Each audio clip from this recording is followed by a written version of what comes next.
असे होते. त्यांचा जन्म 24 डिसेंबर 1899 ला झाला.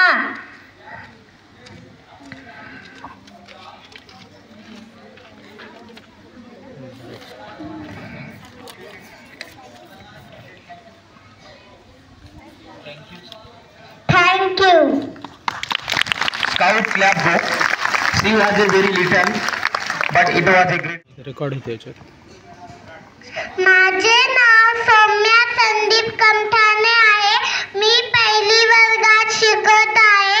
साने गुरुजीच्या पूर्ण नाव पांडुरंग सदाशिव साने होते. त्यांच्या आईचे नाव यशोदाबाई होते. लहानपणी सर्वजण साने गुरुजींना श्याम या नावाने बोलायचे. मी त्यांची एक छोटीशी गोष्ट सांगणार आहे. तुम्ही शांतपणे बसून ऐका. लहानपणी श्याम त्याच्या मित्राबरोबर फुलं तोडायला गेले. सगळ्यांना फुलं कमी पडले. श्याम एका दिवशी लवकर फुलं तोडायला गेले. त्यांना फुलांच्या जागी करा तोडले. मग त्याची आई म्हणाली, श्याम तू फुलांच्या जागी करा तोडलास. जे बापाला करा आवडत नाही, फुलांना बी उगायचा अधिकार राहते. मग त्या दिवशीपासून श्याम करा तोडत नव्हते. थँक्यू. जय हिंद, जय भारत. Very good. माझं नाव आहे आर्यन गणेश गंधप्पा. आज आहे साने गुरुजीची जयंती. त्यांचं पूर्ण नाव होतं पांडुरंग सदाशिव साने गुरुजी. त्यांना लाडाने म्हणत होते श्याम. आणि त्यांची फेमस बुक होती श्यामची आई. त्यांचा जन्म झाला 24 डिसेंबर 1899. त्यांचा जिल्हा रत्नागिरी जिल्ह्यात पालघरमध्ये झाला. त्यांच्याबद्दल मी आज तुम्हाला छोटीशी गोष्ट सांगणार आहे. श्याम एका दिवशी फुलं तोडायला गेले मित्रांसोबत, पण फुलं कमी भेटत होते. म्हणून एका दिवशी श्याम फुलं कडा तोडले. आईला दिले. आईला म्हणले, श्याम फुलं तोडायचे असते तर उगलेले सुगंधित कडा तोडायचे असणार, त्याच्यानं पाप लागतो आणि देवाला आवडत नाही. त्याच्यासाठी श्यामच्या आईनं श्यामला छान छान गोष्टी शिकवले. Thank you. Sheikh Ribba Fatima, come here. एक घना जंगल था.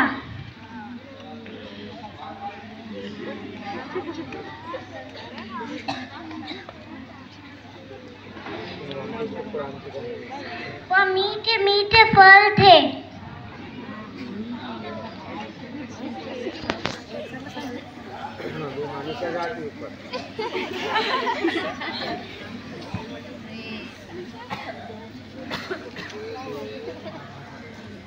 एक बंदर रोज फल मीठे मीठे खाता था.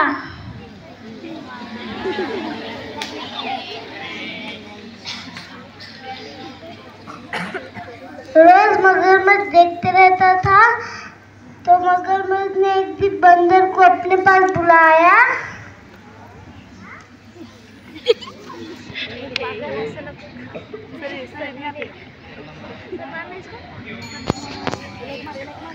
Thank you. नमस्कार, मी आराध्या विठ्ठल करबाळे.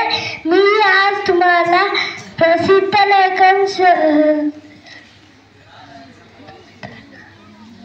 साने गुरुजी यांच्या बोलणार आहे.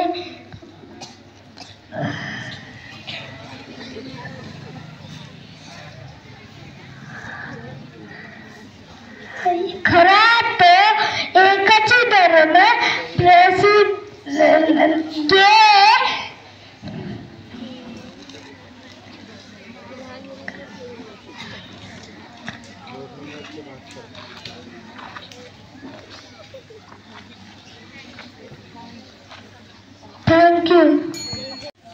आराध्या विजय शिरगिरे फर्स्ट.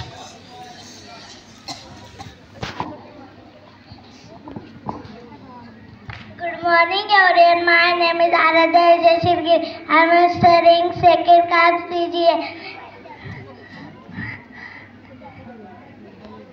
मछली जल की रानी है जीवन उसका पानी है, हाथ लगाए तो डर जाए, बाहर निकाल तो मर जाएंगी, सारा पानी पी जाएंगी. Thank you. जय भारत. जय हिंद. जय भारत. गंगा प्रसाद गंगा किशोर लेडी.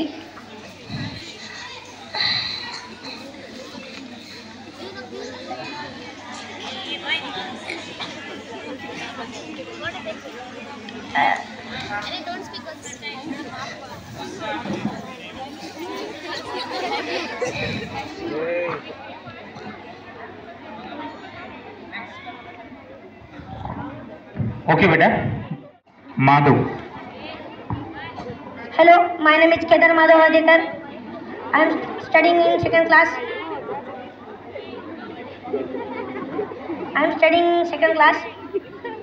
आज मी तुमच्या समोर एक कविता म्हणणार आहे. चांगल्यापणाने ऐकून घ्या.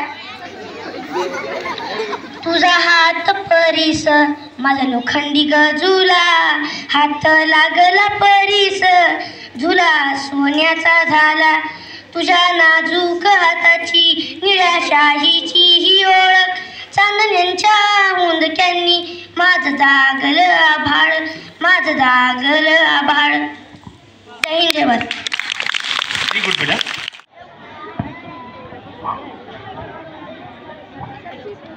Hello, my name is Prashant Mahendra Kumar Patil. I am sitting second B.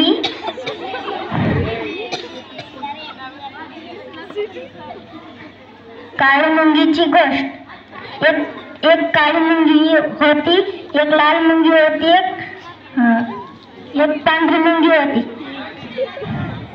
एक लाल मुंगी काळी मुंगीला म्हणते, तो एवढी काळी काय? मी नाही की मातीच्या घरात राहून काळी हा म्हणते. काळी मुंगी लाल मुंगीला म्हणते, तो एवढी लाल काय? मी नाही की माणसाचं रक्त पिऊन लाल हा म्हणते. लाल मुंगी पांढरी मुंगीला म्हणते, तू एवढी पांढरी कायस? मी सोडून लागून पांढरी हा म्हणते.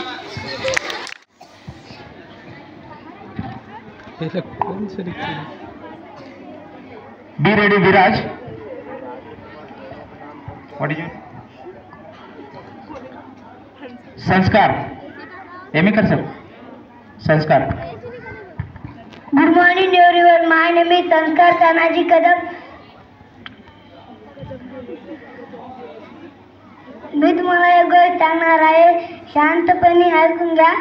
एक होती म्हणून हाती सगळ्या जंगलाला परेशान करता असताना मुंगीच्या अंगावर हाती पाणी टाकल्यानं मुंगी हातीच्या कानात चावल्यानं हाती लढायला लागल्यानं. जय हिंद भारत. विराज. ओके. सूरज कोपरे.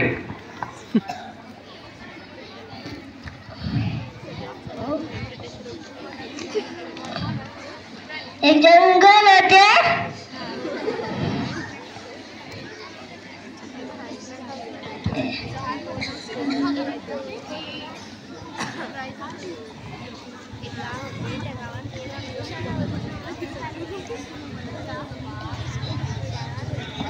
ती माकड होती का?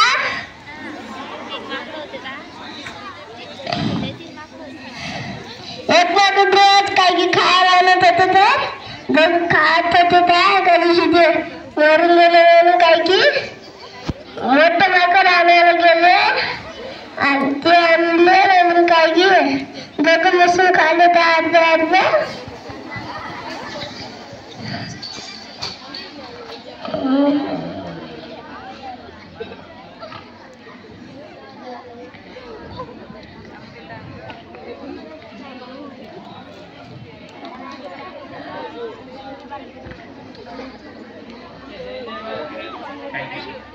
Thank you.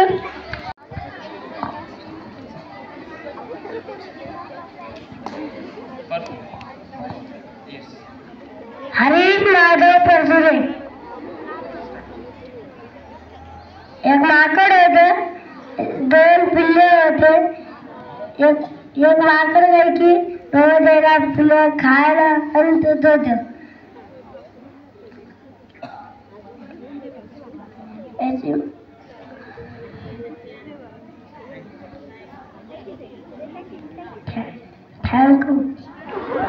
Next, Sayaram Pashawar, Satvik Santosh Bhale. Be ready. Array array पावसा तुला देतो पैसा, पैसा झाला खोटा, पाऊस झाला मोठा. Then Satvik Santosh Bhale.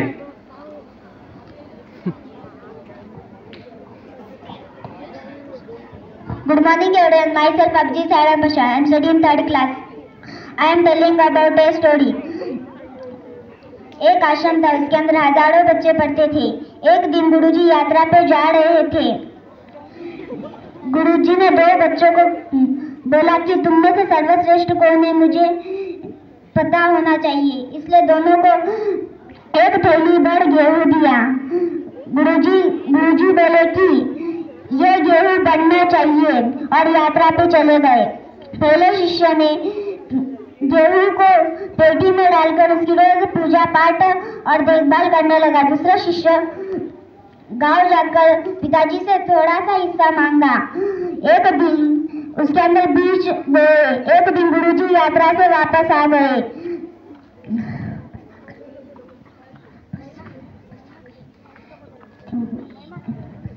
सभी बच्चे स्वागत करने लगे. पहले शिष्य ने कहा कि तुमने मुझे एक तुम्हारी कीमती चीज दी है, इसलिए मैंने उसकी रोज पूजा पाठ की. दूसरे शिष्य ने बोला कि मेरे को पता नहीं था कि तुम आज आने वाले हो, इसलिए मैंने रुको मैं अभी संदेश भेजता हूँ पिताजी को. पिताजी बैलगाड़ी के ऊपर गेहूं के थैले डालकर लाए. दूसरा शिष्य बोला कि मैंने 2 सालों में इतने गेहूं के थैले कमाए हैं. गुरुजी कहने लगे कि सर्वश्रेष्ठ दूसरा शिष्य है. Thank you. जय हिंद जय भारत. भारत माता की, भारत माता की, भारत माता की. Now here Satvik coming, Satvik Bhale. Then Triveni Vijay Etale, Ankita Gangadhar Bhandare, Omkar Bablikar. This student be ready. Satvik. एका गावात रंगी नावाची महिला राहत होती. तिच्या नवऱ्याचे निधन झाले होते. तिच्याकडे एक मुलगा होता, त्याचे नाव जनक होते. एका दिवशी त्याचे बिमार झाले आणि त्याने रामकी खूप रडाली. कोणीतरी रामकीला म्हणाले की आपल्या गावात गौतम बुद्ध आले, त्याच्याकडे राम रामकी राम झाली. तर गौतम बुद्ध म्हणाले की मेलेल्या माणसाला काय आपण जीवन करू शकत नाही. तर गौतम बुद्ध म्हणाले, रामकीला म्हणाले की तू असा घर उडकून आण तिथे आजपर्यंत कोणताही मृत्यू झाला नाही आणि माझ्यासाठी मुठभर मोहरे आणून दे. एक म्हणतात रामकी गावावर फिराली तर पण तिला असा घर भेटला नाही. आजपर्यंत तिथे कोणताही मृत्यू भेटला नाही. म्हणून रामकी गौतम बुद्धाकडे गेली व म्हणाली असा घर कुठंच नाही, असं तिथे आजपर्यंत कोणताही मृत्यू झाला नाही. तर रामकी वापस आली घरी आणि मेले. Thank you. जयंतीवर. Here Omkar Bablikar. Okay. Then Atharva Shankar. Then Siddesh Sidram Gullewar. Come beta. Good morning everyone. My name is Ankita Gangadhar Bhandare. I am studying in 3rd class.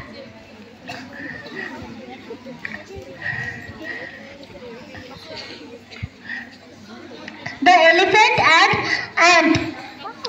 The elephant is an ant. Thank you, then.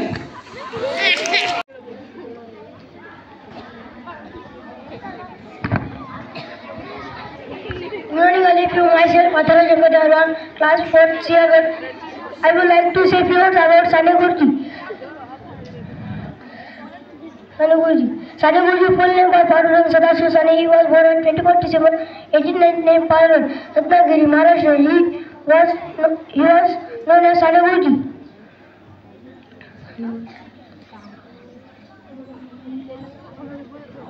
Thank you, all of you.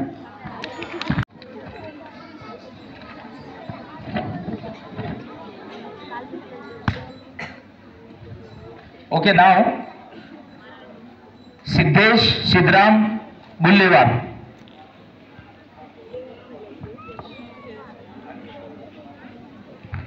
शुभ सकाळ विद्यार्थी मित्रांनो, माझे नाव सिद्धेश सिद्धराम गुल्लेवार. मी तुम्हाला साने गुरुजी यांच्याविषयी 2 शब्द सांगणार आहे. शांतपणाने ऐकावा ही माझी नम्र विनंती. साने गुरुजींचे पूर्ण नाव पांडुरंग सदाशिव साने असे होते. त्यांच्या आईचे नाव यशोदाबाई होते.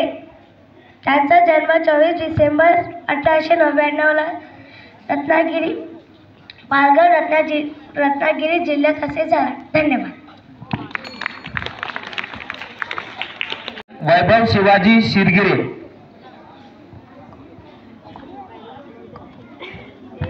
सुप्रभात सभी को. मेरा नाम वैभव शिवाजी शिरगिरे है. मेरी आज की कथा स्वामी विवेकानंद जी के बारे उनके जीवन में की. यह बात तब की है जब स्वामी विवेकानंद अमेरिका में थे. स्वामी जी ने बाहर पुल पर खड़े कुछ लड़कों को नदी में अंडे के छिलके पर पत्थर से मारने की कोशिश करते हुए देखा. वे बुरी तरह से असफल हो रहे थे और इनमें से कोई भी सफलता हासिल नहीं कर पा रहा था. कुछ देर तक लड़कों को देखने के बाद स्वामी जी उनके पास पहुंचे. लड़के स्वामी विवेकानंद जी से बोले, आप इस खेल में शामिल हो बोले. इसके बाद स्वामी विवेकानंद अंडे के छिलके पर कई बार निशाना लगाए और हर बार उनका निशाना सटीक रहता था. लड़के स्वामी जी की सटीकता को देखकर हैरान हो गए. तभी स्वामी जी उत्तर देते हुए कहे कि आप जो भी काम कर रहे हो उसमें अपना पूरा ध्यान लगाना चाहिए. और इस कहानी से हमें यह सीख मिलती है कि जीवन में अगर हम अपने लक्ष्य पर पूरी तरह से ध्यान लगाए तो हमारी सफलता से हमें कोई नहीं रोक सकता है. Thank you. जय हिंद, जय भारत. वेरी गुड बेटा. नेक्स्ट सार्थक सोलापुरे. सुप्रभात सभी को. मेरा नाम सार्थक संजय सोलापुरे है. सभी को मेरा प्रणाम. आज की कहानी मेरी स्वामी विवेकानंद जी के बारे में है. कभी डरो मत. स्वामी विवेकानंद जी की प्रेरणादायक कहानी.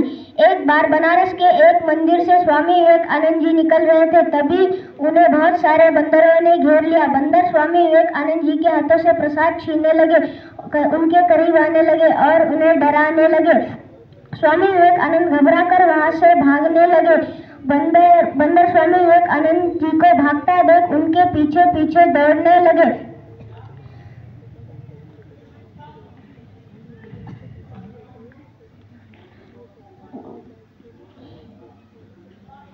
यह सब नजारा वहाँ खड़े एक वृद्ध सन्यासी देख रहे थे. उन्होंने विवेकानंद जी से वहीं रुक जाने को कहा. उन्होंने कहा, डरो मत, उनका सामना करो. स्वामी विवेकानंद जी बंदरों का सामना करने के लिए पलटे और आगे बढ़ने लगे. बंदर विवेकानंद को अपनी ओर आते हुए देख बंदर भागने लगे. स्वामी विवेकानंद जी हैरान होकर वृद्ध सन्यासी को उन्होंने अपनी मदद करने के लिए धन्यवाद कहा. इस कहानी से हमें यह शिक्षा मिलती है कि यदि हम किसी चीज से भयभीत होते हैं तो हमें उसका उससे डरना चाहिए, उसका डटकर सामना करना चाहिए. Thank you.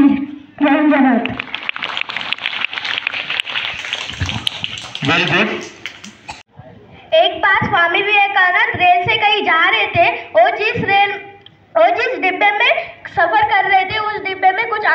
यात्री भी थे। उन अंग्रेज यात्री को साधुओं से बहुत चीड़ थी। वो साधुओं के भरपेट निंदा कर रहे थे। हालांकि निंदा कर रहे थे, साधु यात्री को गाली दे रहे थे।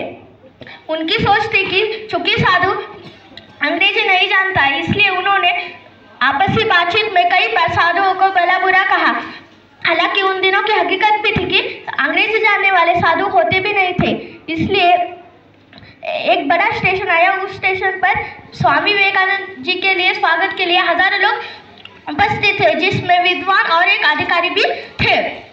उनसे संबोधित करने के बाद उनको संबोधित करने के बाद अंग्रेजी में पूछे गए प्रश्नों के उत्तर उन्होंने अंग्रेजी में ही दिए। इतनी अच्छी अंग्रेजी बोलते देखकर उन अंग्रेजों को सांप सूंघ गया। इतनी अच्छी अंग्रेजी सांप सूंघ गया।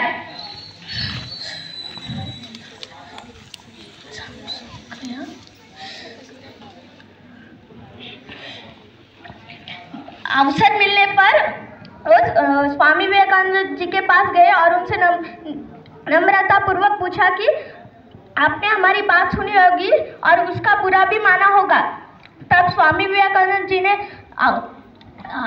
बोला कि मैंने आपकी बात सुनी, पर उनके ध्यान और उनकी बुरा मानने की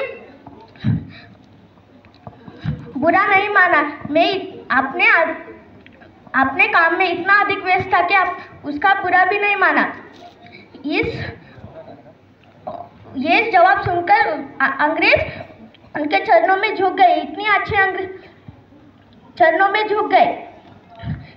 इस शिक्षापद कहानी से सीख मिलती है कि सदैव अपने लक्ष्य पर फोकस करना चाहिए। जय हिंद, जय भारत।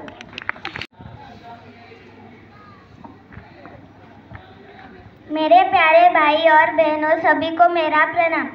मेरा नाम श्रेजल संदीप पेंटर है। मैं 4वीं कक्षा में पढ़ने वाली छात्रा हूँ। आज मैं आपको एक कहानी बताने वाली हूँ, वो आप ध्यान पूर्वक सुन लीजिए। मेरे कहानी का नाम है प्रेरक प्रसंग। एक व्यक्ति विवेकानंद से बोला, मेहनत के बाद भी मैं सफल नहीं हो पा रहा। इस पर उन्होंने उससे अपने कुत्ते को सैर करा लाने के लिए कहा। जब वह वापस आए तो कुत्ता थका हुआ था, पर उसका चेहरा चमक रहा था। इसका कारण पूछने पर उसने बताया, कुत्ता गली के कुत्तों के पीछे भाग रहा था, जबकि मैं सीधे रास्ते चल रहा था। स्वामी बोले, यही तुम्हारा जवाब है। तुम अपनी मंजिल पर जाने की जगह दूसरों के पीछे भागते रहते हो। अपनी मंजिल खुद तय करो। धन्यवाद। Now, Anirudh is coming with the story of Ayyappa Swami Jamma Katha. सर्वांना माझे नमस्कार. माझे नाव अनिरुद्ध अनिल शिंदे, वर्ग 5वी सुखदेव. मी तुम्हाला स्वामी अय्यप्पांची जन्मकथा सांगू इच्छितो. पूर्वीच्या काळी एक महिषासूर नावाचा अत्यंत क्रूर राक्षस होता. त्याला ब्रह्मदेवापासून वरदान होते की तो जिथेही जाईल तिथे त्याला विजय प्राप्त होईल. सारे देव घाबरले व एकत्र बसून विचार करू लागले. तेवढ्यात तिथे नारद मुनी आले व म्हणाले, सर्व देवतांची शक्ती एकत्र करून एका शक्तीचे निर्माण करा, ती शक्ती महिषासुराचा नाश करेल. सर्व देवांनी तसेच केले व ती शक्ती प्रकट झाली व महिषासुराचा नाश केला. महिषासुराला एक बहीण पण होती, महिषी. तिने आपल्या भावाचा प्रतिशोध घेण्यासाठी तिने ब्रह्मदेवाची कठोर तपस्या केली व ब्रह्मदेवाला प्रसन्न करून घेतले व वर मागितले की विष्णू व महादेवांचा जो अंश निघेल तोच माझा वध करेल, असा वर मागितला. सारे देव घाबरून इकडे ताई माम करत त्रिमूर्तीच्या शरणी गेले. त्रिमूर्ती म्हणाले की या महिषीचा नाश की विष्णुदेव व महादेवांच्या अंशातून उच्च होईल. तर विष्णुदेवांनी मोहिनी अवतार धारण केला व महादेवांनी सौम्य अवतारात त्या दोघांच्या मिळाने एक पुत्राची निर्मिती झाली. त्या पुत्राचं नाव हरी ठेवलं. हरी म्हणजे विष्णू, हर म्हणजे महादेव. व त्याला मंडलमच्या राजाच्या घरी ठेवायचं भेटलं व मंडलमच्या राजाच्या घरी पुत्र नव्हता व तो महादेवाचा खूप मोठा भक्त होता. त्याच्या राज्यात खूप पशु पक्षी वाढले. तर तो शिकार करायला एकदा जंगलात निघाला व तो थकून पम्मा नदीच्या काठीवर विश्रांतीला बसला.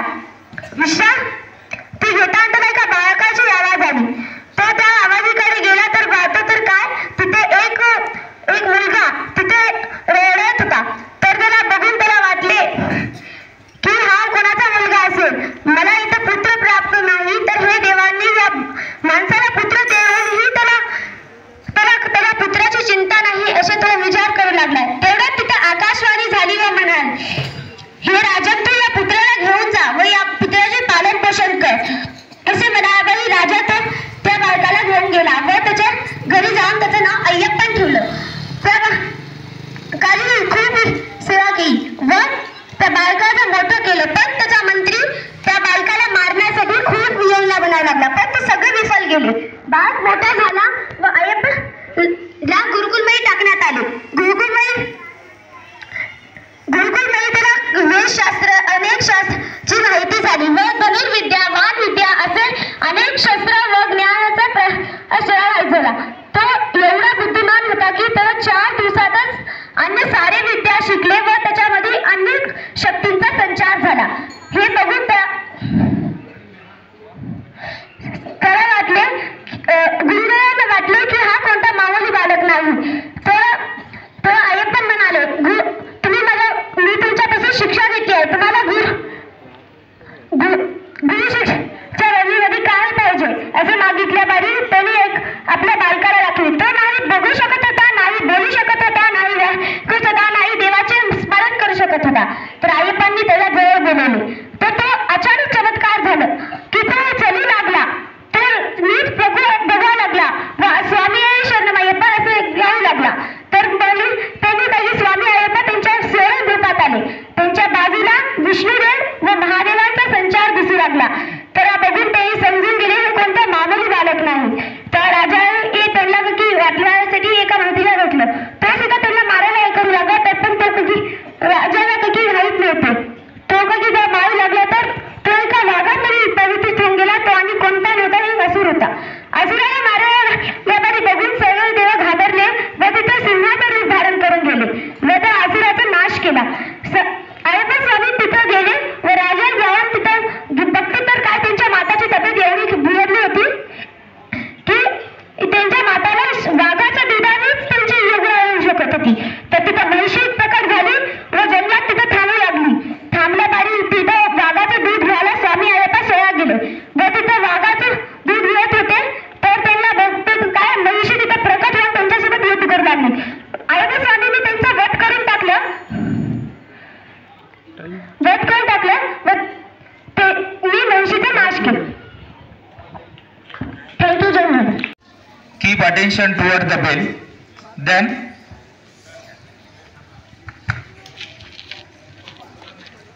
now ईशान चौहान. शुभ दोपहर सभी को. मेरा नाम ईशान सिंह भैरव सिंह चौहान है. मैं आज छत्रपति शिवाजी महाराज के बारे में कुछ कहना चाहता हूँ. छत्रपति शिवाजी महाराज ने मराठा समाज की स्थापना की थी. वह छत्रपति शिवाजी महाराज का जन्म 19 फरवरी 1630 में हुआ था. उनके पिता का नाम साहाजी भोसले व माता का नाम जिजाबाई थे. वो बचपन से ही वीर और साहसी थे. वो बचपन में ही अपनी कला सीख लिए थे. वो छोटी उम्र में बड़ा काम जैसे सिंहगढ़, रायगढ़ जैसे किलों पर अधिकार जमाना, राज करना ऐसे कर लिए थे. अपने छत्रपति शिवाजी महाराज को एक ही बात पसंद नहीं थी, वह झूठ नहीं बोलना. झूठ बोले उनका सर धड़ से अलग कर देते थे. छत्रपति शिवाजी महाराज ने मुगल बादशाह निजाम शाह जैसे राजाओं को मारकर महान छत्रपति शिवाजी महाराज बन गए थे. अपना साम्राज्य, मराठा साम्राज्य खड़ा कर लिया था. छत्रपति शिवाजी महाराज का देहांत 3 अप्रैल 1680 में हुआ था. जय हिंद, जय Bharat. Very good. Jai Bhavani. Jai Shivaji. Thank you. Now Sharanya माटलवार. सर्वांना माझा नमस्कार. माझे नाव शरण्या चंद्रकांत माटलवार आहे. मी आज तुम्हाला एक गोष्ट म्हणजेच कथा सांगणार आहे. गोष्टीचे नाव आहे श्यामची आई. तर तुमच्यापैकी कोणीतरी श्यामची आई हे पुस्तक वाचले असाल, किमान सिनेमा तरी पाहिले असाल. तर श्याम म्हणजेच साने गुरुजी, पांडुरंग सदाशिव साने उर्फ साने गुरुजी यांचा जन्म 24 डिसेंबर 1899 मध्ये झाला. यांच्या आईने यांना घडवले होते, म्हणून यांनी आपल्या देशासाठी खूप काही करू शकले आणि यांनी आपल्यासाठी त्यापैकी एक पुस्तक म्हणजेच श्यामची आई हे सर्वात गाजलेले पुस्तक आहे. आपणही असेच साने गुरुजीप्रमाणे देशासाठी खूप काही करावे अशी अपेक्षा. आई देह देते आणि मनही देते. जन्मात घालणारी तेच आणि ज्ञान देणारीही तेच. तर भाग पहिला वडाच्या झाडाला प्रदक्षिणा. तर त्यांच्या आईचे लग्न लहानपणीच झालेले होते. आईचे सासर खूप श्रीमंत होते.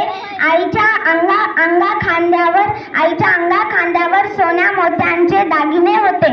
तर कुठून आले बरं? तर श्यामचे बाबा रवत होते. रवत म्हणजेच शेतातील सारे धान्य एकट्ठा करून सरकाराकडे नेऊन देण्याचं काम त्यांनी करत होते.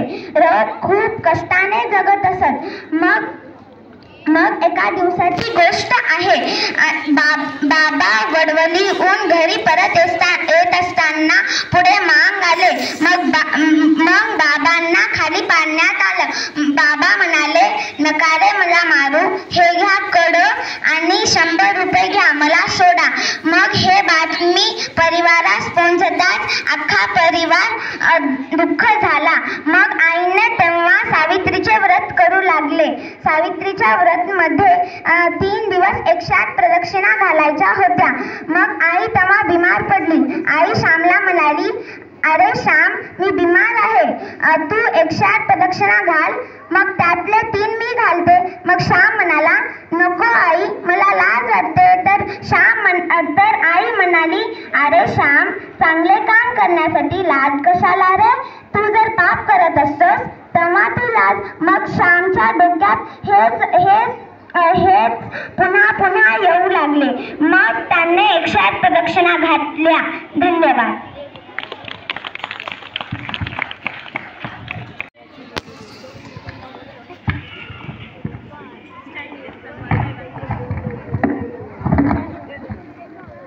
नाव अनुष्का कोंडावा. सर्वांना माझा नमस्कार. माझे नाव अनुष्का साहेबराव कोंडावार. मी आज आपल्याला एक कथा सांगणार आहे. त्या कथेचे नाव आहे देवाचे मित्र. एकदा एक मुलगा भर उन्हात अनवाणी पायात फुले व त्यांचे गजरे विकत होता. त्याचे पाय खूप भाजत होते व तो पाय खालीवर करत होता. येणा जाणारे माणसं भाव कमी जास्त करत होते, पण त्याच्या पायाकडे कोणाचे लक्ष गेले नाही. एका माणसाचे लक्ष त्याच्या पायाकडे गेले व तो म्हणाला, त्याला खूप वाईट वाटले व तो काही घाई न करता लगेच एका दुकानात जाऊन त्याच्यासाठी बुटं आणले व त्या फुलं विकणाऱ्या मुलाला दिले. तो मुलगा लगेचच आपल्या पायात ते बुटं घातला आणि त्या माणसाचा हात पकडला व विचारला, तू देव आहेस का रे? तो माणूस घाबरून म्हणाला, नाही, मी देव नाही आहे. तुम्ही देवाचे मित्र असणार. काल रात्री मी देवाला विनंती केली होती की माझे पाय उन्हात खूप भाजत आहेत, मला खूप त्रास होते, त्यासाठी तुम्ही मला नवीन बुटं घेऊन द्या ना. हे ऐकून त्या माणसाच्या डोळ्यात अश्रू आले व त्याला कळलेच होते की देवाचे मित्र बनणे हे कठीण नाही आहे. देवाचे मित्र बनणे हे कठीण नाही आहे.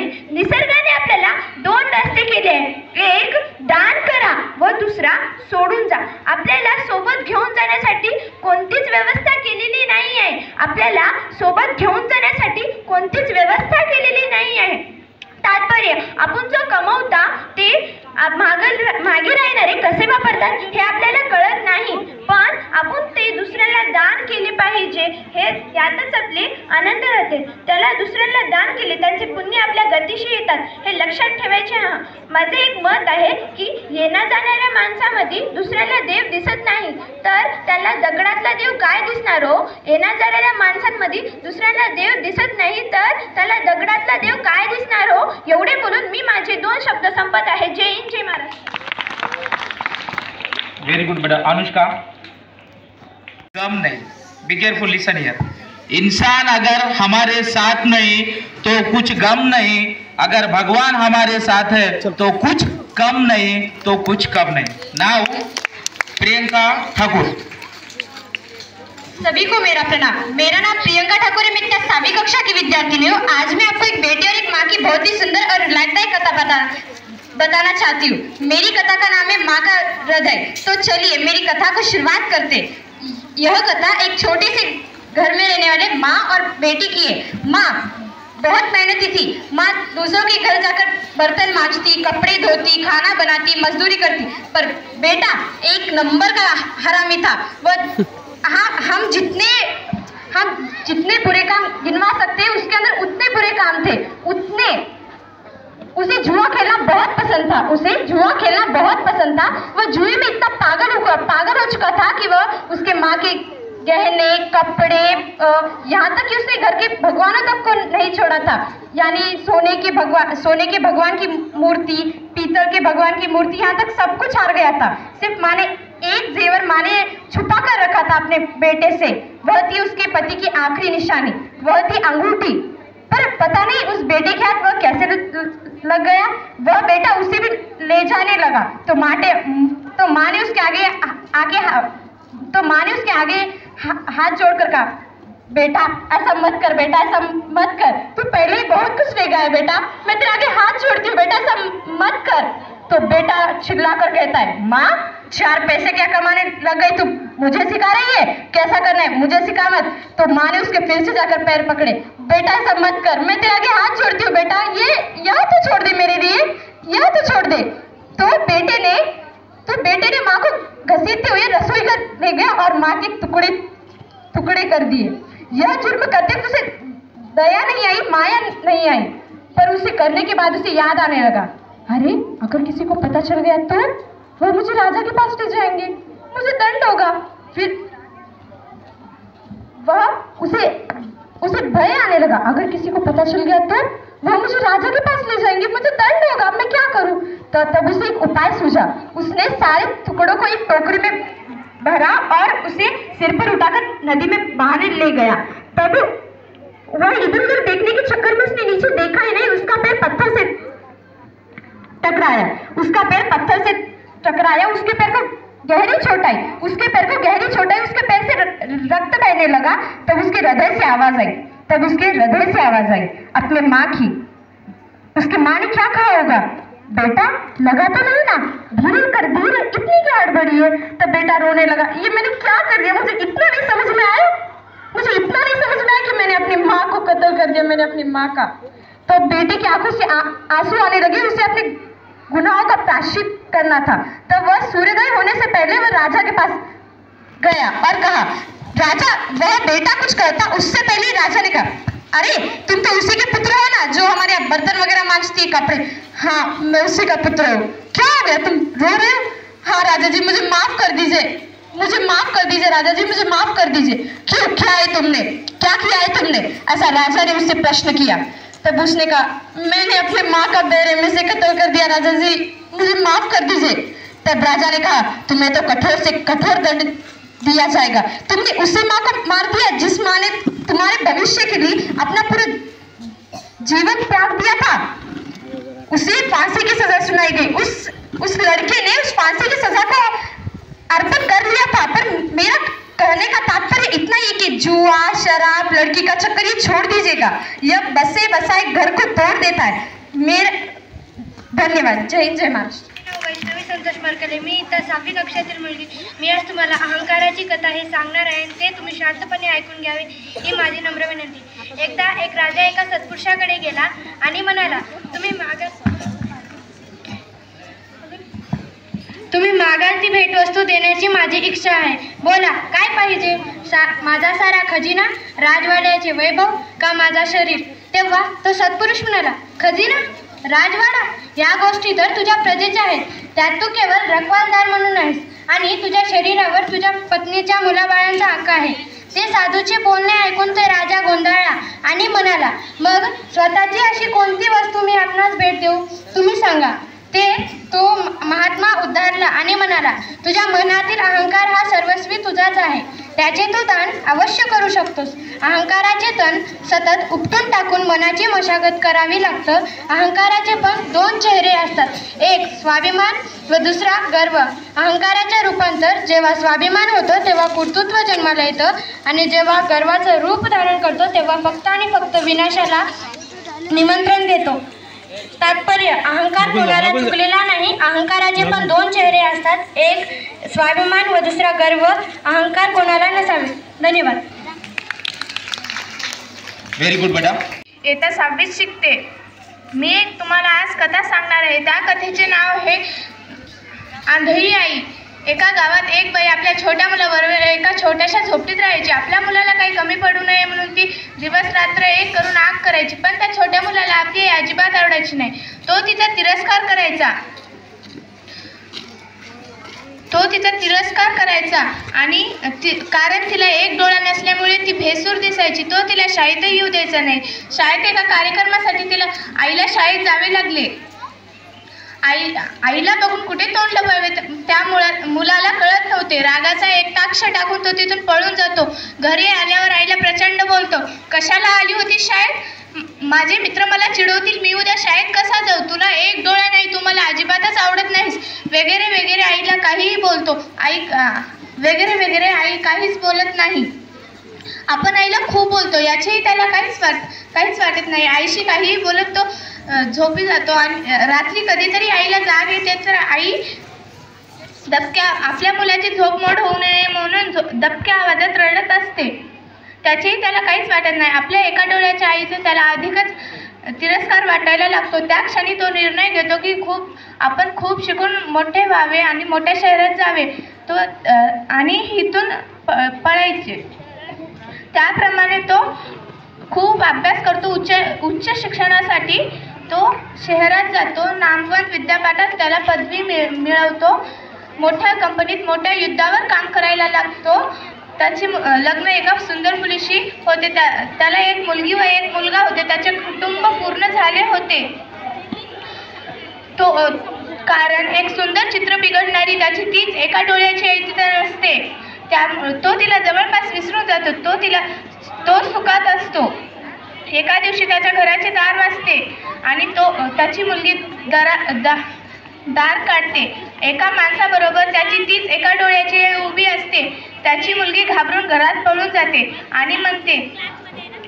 तो मुलगा आधी चक्रावतो आणि स्वतःला सावरतो आणि म्हणतो, कोण आहेस तू? इथं कशाला आलीस? बघ, तुला बघून माझी मुलगी घाबरली. आई काही असं बुडबुडत तिथून निघून जाते. माजी विद्यार्थी संमेलनात त्यांच्या शाळेतून त्याला पत्र येतो.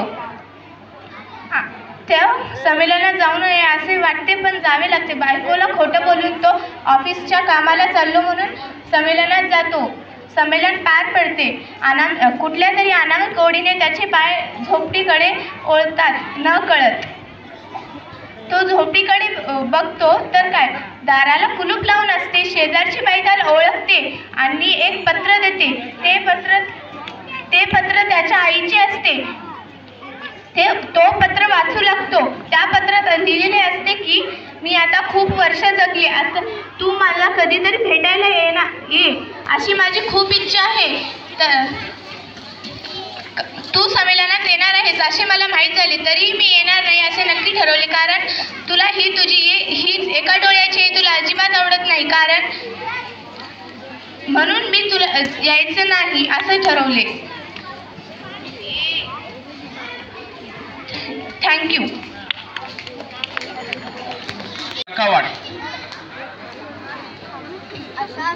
सर्वांना माझा नमस्कार. माझे नाव श्रुती संजय कावर. मी इयत्ता 6वी मध्ये शिकते. आज मी तुम्हाला कथा सांगणार आहे. कथेचे नाव आहे डोळ्यांची किंमत. एक होता भिकारी. तो दररोज सकाळ झाले की रस्त्यावर ओरडत जायचा मोठमोठ्याने, हे परमेश्वरा, तू मला काही नाही दिलास, घरदार दिलं नाहीस, धनसंपत्ती दिली नाहीस, काय दिलास म्हणून तुम्हाला? तो नेमकं भिकारी ज्या रस्त्यावर ओरडत जायचा त्याच रस्त्यावर एका गायकाची It's not a interval time. Don't send student. गायक नेमकं ज्या वेळेला रियाज करायला बसत होता It's not interval time. भिकारी यायचा. भिकाऱ्यामुळे गायकाच्या रियाजात तक्रार व्हायची. एकदा तोच भिकारी रस्त्यावर आला. गायक घरातून बाहेर पडला. गायकाने त्या भिकाऱ्याला बोलावलं. भिकारी खाली मान घालून गायकाजवळ थांबला. गायक म्हणाला, मी तुला जे मागेन तू मला दिलंस तर मी तुला त्याचे पैसे देईन. मग तो भिकारी म्हणाला, मी भिकारी, माझं काय आहे म्हणून? माझं धनसंपत्ती नाही तर घरदार नाही, माझं पैसेही नाही, माझं कोणती अशी किमती वस्तू आहे? मग तो गायक म्हणतो, आहे तुझ्याजवळ एक किमती वस्तू, शोध तू. मग तो भिकारी म्हणतो, कोणती किमती वस्तू आहे माझ्याजवळ, तुम्ही सांगा तुम्हाला काय हवे? मग तो गायक म्हणतो, मला तुझा एक डोळा हवे, तू मला तुझा एक डोळा दिला तर मी तुला त्याचे 10,000 रुपये देईन. मग तो भिकारी लालचमध्ये येतो, म्हणतो, अरे एका डोळ्याचे 10,000, मग 2 डोळ्याचे 20,000, किती लाख मोलाचं शरीर आहे हा आपला. अरे बापरे, माझा मेंदू, माझे डोके, माझे कान, नाक, पाय, किती लाख मोलाचं शरीर आहे. मी तर एवढा हट्टाकट्टा असून देवाला परमेश्वराला म्हणत होतो तुम्हाला काही नाही दिलास म्हणून. मग तो भिकारी गायकाला म्हणतो, मी तुम्हाला नाही देणार, मी दुसऱ्यांना लाख मोलाला विकणार तो. मग तो गायक म्हणतो, तू दुसऱ्यांना कोणाला विकू नको, दुसऱ्या भिकाऱ्यांकडे बघते तर रुळे, पांगळे, बहिरे येतात, तरी एवढा हट्टाकट्टा असून परमेश्वराला म्हणतोस, काय तर घीन आहे का तुला? मग तो भिकारी गायकाचे पाय पडतो, तुम्ही माझे डोळे उघडलात, मी आजपासून स्वाभिमानपणाने मी माझं जगणार, आपलं आयुष्य मोठं करणार. मग तो गायक म्हणतो तू आजपासून स्वाभिमानाने जग बरं का. मग तो भिकारी म्हणतो, मी आजपासून स्वाभिमानाने जगणार, तुम्ही माझे डोळे उघडलात, तुम्हाला काय पाहिजे सांगा. मग तो गायक म्हणतो, मला काही नाही हवे, तू फक्त आपला जग, मला काही नको. मग तो भिकारी गायकाचे पाय पडल्यावर ही गोष्ट संपते. बोध, आपली शरीर ही आपली खरी धनसंपत्ती आहे. मी आज माझ्या बाबांसाठी एक कविता सादर करणार आहे. बाप रोटी है, कपड़ा है, मकान है, बाप नन्हे से परिंदे का बड़ा आसमान है. बाप रोटी है, कपड़ा है, मकान है, बाप नन्हे से परिंदे का बड़ा आसमान है. बाप है तो घर में प्रतिपल राग है. बाप है तो माँ की चूड़ी, बिंदी और सुहाग है. बाप है तो बच्चों के सारे सपने हैं. बाप है तो बाजार के सारे खिलौने अपने हैं. Thank you. जय हिंद, जय भारत. व्हेरी गुड बेटा. सर्वांना माझा मनपूर्वक नमस्कार. माझे नाव पूजा सिंग, मी इयत्ता 7वीची विद्यार्थिनी. आज तुम्हाला एका कथेच्या माध्यमातून अभ्यासाचा वेळ म्हणजे छंद लावणार आहे. तुमच्यासमोर एक छान कथा सादर करणार आहे. त्या कथेचे शीर्षक आहे अभ्यासाचा वेळ. एक लहान मुलगी होती. ती 7वी इयत्तेत शिकत होती. तिचे नाव जान्हवी असे होते. ती मोबाईलमध्ये व्हिडिओ गेम, तासनतास मोबाईल, व्हिडिओ गेम हे सर्व तिला खूप आवडायचे. तिची आवड ही एका सवयीमध्ये बदलून गेली आणि ती एवढेच नव्हे तर जेवण करत असताना, अभ्यास करत असताना ती मोबाईल, टीव्हीमध्ये एवढे गुंग होऊन जायची की तिला काय करायला ते पण कळत नव्हतं. अशा या सवयीमुळे तिच्या आईला व तिच्या बाबाला खूप कंटाळा आला होता. ते हिच्या अशा सवयीपासून दूर करण्यासाठी प्रयत्न करत होते, पण ते काही करता ती ऐकत नव्हती. तेव्हा तिचे घटक चाचणीचे पेपर सुरू झाले. पेपर संपल्यानंतर ती शांत एकांत राहायची. ती कोणासोबत जास्त बोलत नव्हती. दोन दिवसानंतर तिला एक विषयाचे मार्क कळू लागले. तेव्हा तर ती खूप शांत राहायची, कोणालाही बोलत नव्हती. एकदा ती अशीच खुर्चीवर बसलेली होती, निराश अवस्थेत बसलेली होती. तेव्हा तिची आई विचारते, अगं बाळ, तुला काय झालं? शाळेत कोणाशी भांडणं झालेत का? तेव्हा ती म्हणते, नाही ग आई, तसं काही नाही. तेव्हा तिची आई परत विचारते, अगं मग तू एवढी निराश काय आहेस? तेव्हा ती रडक्या सुरात म्हणते, अगं आई, मला घटक चाचणीमध्ये खूप कमी मार्क पडलेत ग, माझा अभ्यास झाला नव्हता. तेव्हा आई ही मनातल्या मनात हसते. मग ते आईला कळलं होतं की तिला अभ्यासाचं महत्त्व घडून देण्याचे हीच खरी वेळ होती. तेव्हा आईने जान्हवीला थोडेसे जवळ घेतले आणि जवळ घेऊन म्हणाली, अगं जान्हवी, तुला अभ्यासामध्ये जास्त मार्क घ्यायचे, घटक चाचणीमध्ये जास्त मार्क घ्यायचे आहेत ना. मग मी तुला एक युक्ती सांगते बघ, तू दिवसभर मोबाईल बघून पण अभ्यास न करता घटक चाचणीमध्ये पास होशील. तेव्हा ती आश्चर्यचकित होऊन म्हणाली, अगं ती कसली कल्पना, मला लवकर सांग ना. तेव्हा ती म्हणाली, तू रात्री झोपत असताना तुला ज्या विषयाचा अभ्यास करायचा त्या विषयाची पुस्तक वही तू उशाखाली ठेवून झोप. तेव्हा ती खूप आश्चर्यचकित झाली. तेव्हा ती आपल्या सर्व दुःख विसरून मोबाईलच्या दुनियेत गर्क झाली. मग मोबाईलच्या दुनियेत गर्क होऊन ती संध्याकाळ होण्याचं रात्र होण्याची वेळ पाहू लागली. मग रात्र झाल्यानंतर ती मराठी पुस्तक आपल्या उशाखाली ठेवून झोपी गेली. मग सकाळी उठल्यानंतर ती बॅगेत ठेवली. तिला कसोबरी आपल्या डोक्यात ते काही त्याचे कविता धडा काही आपल्या कसोबरी डोक्यात चढलं नाही असे तिला कळले. पण ती आई सांगल्याप्रमाणे 7 दिवस लगातार करते. मग पुन्हा तिला आपल्या डोक्यात धडे किंवा काही गोष्टी आपल्या कसोबरी चढत नाहीत. तेव्हा तिने आईला सांगते, अगं आई, तुझी कल्पना काही कामाची नाही आहे, त्यापासून मला काही अभ्यास होत नाही. तेव्हा आई तिला जवळ होऊन म्हणाली, अगं जान्हवी, तू किती वेळ झोपलं? तेव्हा जान्हवी म्हणते, अगं आई, मी 9-10 तास. तेव्हा ती म्हणते, अगं तू किती वेळ मोबाईल पाहिलंस? तेव्हा जान्हवी म्हणते, मी 4-5 तास मोबाईल पाहिलं, याच्यातले काही तास आणि मोबाईलमधले काही तास जर तू एकत्र करून अभ्यास केलास तर बघ तुझं किती अभ्यास होईल. तर तेव्हा जान्हवीचे डोळे उघडले. तिला अभ्यासाचं महत्त्व कळालं. मग ती आता मोबाईलमध्ये गर्क राहणारी मुलगी आता अभ्यासामध्ये गर्क राहू लागली. रात्री झोपत असताना आईला रात्री उठून म्हणावे लागत होते, जान्हवी, अगं बस झाला आता अभ्यास वाचनाचा झोप, असे तिला रात्री म्हणावे लागत होते. ती आपल्या डोक्यामध्ये मेमरीप्रमाणे ज्ञान साठवत यशाची पायरी चढत होती. या गोष्ट सांगण्याचं तात्पर्य एवढंच की आपण निश्चय केलेला एक क्षणही आपले आयुष्य बदलू शकते. आपण निश्चय केलेला एक क्षणही आपले आयुष्य बदलू शकते. धन्यवाद. इनामदार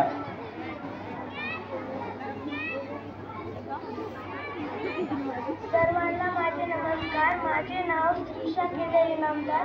मी 10वीची विद्यार्थिनी. मी आज तुमच्यासमोर एक कथा सादर करणार आहे.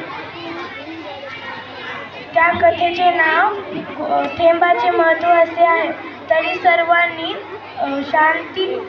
शांत चित्तेने ऐकावे अशी माझी नम्र विनंती. आकाशातून पडणारा पावसाचा थेंब हातावर खेळला तर तो पिण्यासारखे असतो. तोच गटारात पडला तर मात्र त्याची प्रतिष्ठा इतकी ढासळते की तो पाय धुण्याच्या लायकीचाही राहत नाही.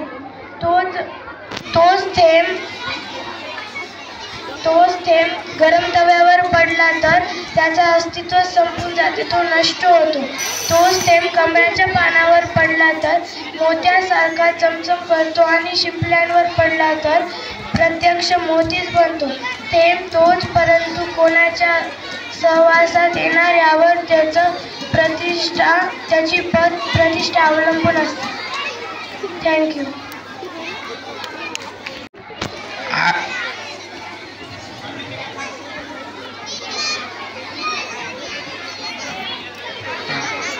Okay, now लक्ष्मी मल्लू गोरगले.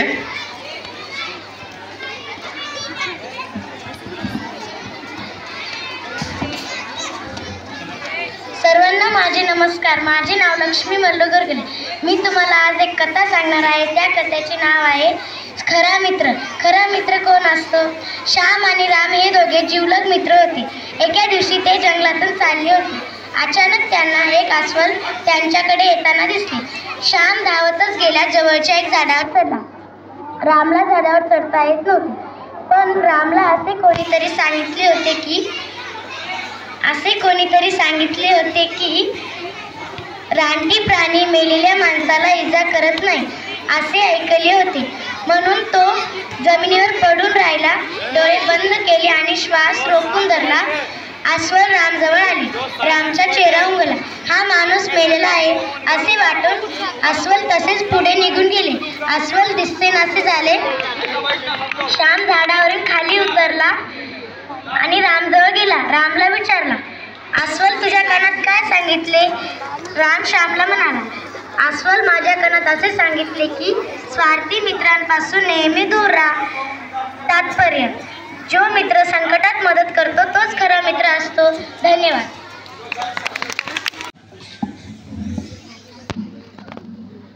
नमस्कार मित्रांनो, माझे नाव शीतल बालाजी. मी 7वी वर्गातील विद्यार्थिनी आहे. आई माऊली म्हणजे सुखाची सावली. मित्रांनो, आई आपल्या बाळाला जीवापेक्षाही जास्त प्रेम करते. तशीच एक गोष्ट मी तुम्हाला सांगणार आहे, आईचे प्रेम. एक कोल्हापूर नावाचे एक गाव होते. त्याच गावात गणेशाचे मोठे मंदिर होते. दर मंगळवारी तिथे पुजारी व इतर लोक पूजा करण्यासाठी येत होते. त्यात बरेच बायका तिथे मूर्ती व फुले विकण्यासाठी जात होते. त्याच गावात 2 बायका राहायचे, सुधा व गायत्री नावाचे. तेही दर मंगळवारी मूर्ती विकायला जात होते. सुधाला मूळ बाळ नव्हते, मात्र गायत्रीला एक बाळ होता. एका संकट चतुर्थीच्या दिवशी ते दोघेही मूर्ती विकण्यासाठी बसले. गायत्री आपल्या बाळाला बाजूला झोपवली. ती एवढी मूर्ती विकण्यात एवढी दंग झाली की ती आपल्या बाळाला पाहिलीच नाही. तेवढ्यात तिचे लक्ष आपल्या बाळाकडे गेले. ती पाहिली तर काय, तिचे बाळ तिथे होते. ती बाळाला शोधू लागली. ती अनावर दुःखी झाली. ती सर्वांना विचारू लागली, कोणी पाहिले का बा? तिला बाळच दिसले नाही. नंतर ती पाहिली तर काय, तिची बाळ तर सुधाकडे दिसले. नंतर ती म्हणाली, अरे माझे बाळ तर सुधाकडे आहे, चला आणावे. मग ती सुधाकडे गेली व म्हणाली, सुधा माझे बाळ मला दे. सुधा म्हणाली, सुधा रागीत म्हणाली, हे बाळ मी आत्ताच घेतले, तुला कशी देईल मी माझे बाळ? गायत्री आपल्या बाळाला सुधाच्या हातातून घेतली, पण गायत्री त्या बाळाला वडू लागली. बाळ खूप जोरात रडू लागला. बाळाला त्रास होऊ नये म्हणून गायत्रीने बाळाचे हात सोडून टाकले. त्याच भांडणात खूपच गर्दी जमा झाली. त्याच बाजूला एक म्हातारा होता. तो म्हणाला, बायनो अशी भांडू नका. आपल्या गावातील सरपंच खूपच चतुर व बुद्धिमान आहे, ते तुम्हाला योग्य न्याय देतील. मग त्या बाळाला व त्या दोघींनाही घेऊन ते म्हातारा सरपंचाकडे गेला. सरपंचांनी म्हणाले, त्या बाळाला जमिनीवर ठेवा. बाळाला काही टोचू नये म्हणून गायत्रीने एक फडका जमिनीवर टाकला व त्या बाळाला झोपवला. सुधा पुढे आली व म्हणाली, हे बाळ माझे आहे, मी दत्तक घेतलंय. गायत्री म्हणाली, हे बाळ मी बाळाची आई आहे, माझे बाळ मी हिला कशी देईन? मग हे दोघी बाळाला वडू लागले. मग ते पाहून सरपंच नोकराला म्हणाले, जा कोयतान या बाळाचे 2 तुकडे कर, एक हिला व एक हिला दे. मग या होण्यापूर्वी गायत्री पुढे आली व म्हणाली, माझ्या बाळाचे तुकडे करू नका. नका पाहिजे असले तर माझे बाळ घ्या त्या बाईला. मग तो कुठेही असले तर सुख स्वरूपात असते. मग सरपंच सुधाला म्हणाला, मग सुधा बाळ घेण्यासाठी पुढे आली. मग सरपंच रागेत म्हणाला की हे बाळ तुझे नाही, गायत्रीचे आहे, कारण कोणतीही आई आपल्या बाळाला मरताना पाहू शकत नाही. मग सरपंच सुधाच्या हातातून बाळ घेऊन गायत्रीला दिलं. मग ते बाळ गायत्रीला दिला. मग गायत्रीच्या डोळ्यातून आनंदाची अश्रू येत होती. मग त्यांचे अश्रू बंद झाले. नंतर ते बाळ गायत्रीच्या हातात बाळ आले. ती म्हणाली, माझे बाळ म्हणून ती पटापटा मुक्की घेऊ लागली. तात्पर्य, कोणतीही आई आपल्या बाळाला मरताना पाहू शकत नाही. जय हिंद, जय भारत. थँक्यू.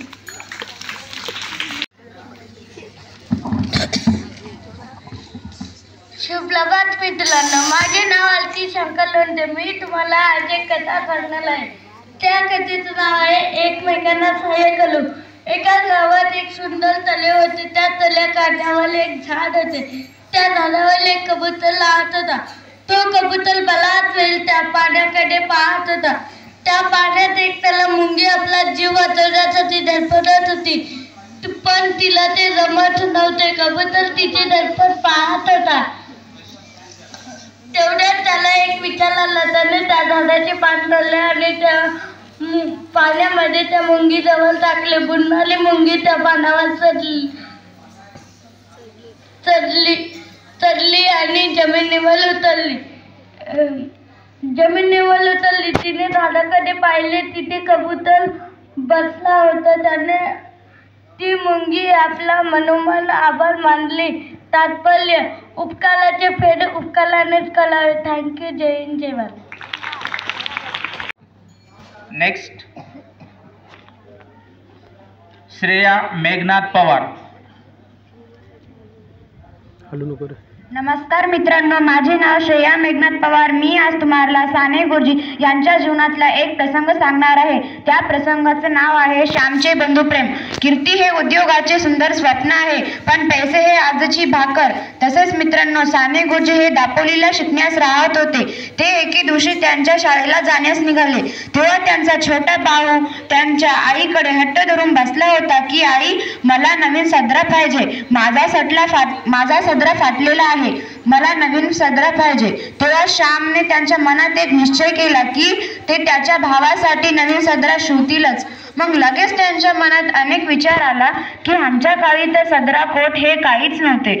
आम्ही धोत्र्याची पगडी बांधून घेऊन शाळेला जात होतो. तेव्हा ते शाळेला जाण्यास निघाले. त्यांचे वडील सदाशिव साने हे कोर्ट कचेरीच्या कामामध्ये दापोलीला जात होते. तेव्हा ते साने गुरुजीला खाऊचे पैसे म्हणून आणा 2 आणे असे खायला देत होते. ते खाऊचे पैसे त्यांनी साठवून 2 महिन्यापर्यंत आपल्या भावासाठी कोट घ्यायचा असा निश्चय केला. गणेश चतुर्थी तिथून 3 महिने होती. 3 महिनेपर्यंत कोट घ्यायचा असा त्याने निश्चय केला. त्याने 3 महिने संपल्यावर ते पैसे घेऊन शिंप्याकडे गेले व शिंप्याकडे ते कोट शिवायला टाकले. कोट शिवता वेळेस तेव्हा तिथे त्यांचे एक सोयरे भेटले व ते म्हणाले, चला आमच्या घरी.